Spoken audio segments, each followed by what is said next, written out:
بسم اللہ الرحمن الرحیم۔ میں مالدار کیسے بنا؟ ضرور پڑھیں۔ روزگار میں برکت، تنگ دستی سے نجات اور رزق کی فراوانی کے لیے یہ وظیفہ بہت کمال کا ہے۔ یہ مجھے ایک مولانا صاحب نے بتایا تھا۔ مجھے اس وظیفے سے بہت ملا ہے۔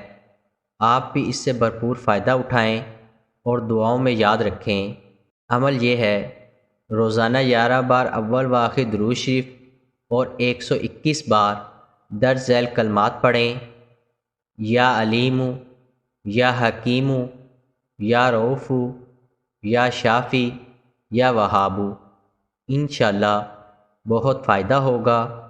اس عمل کو خود بھی کریں اور صدقہ جاریہ کے طور پر دوسروں کے ساتھ بھی لازمی شیئر کریں۔ قارئین سے گزارش ہے کہ ہمارا چینل ضرور سبسکرائب کریں اور گھنٹی کے بٹن کو دبانا مت بھولیں تاکہ ہر نئی آنے والی ویڈیو آپ تک بر وقت پہنچتی رہے۔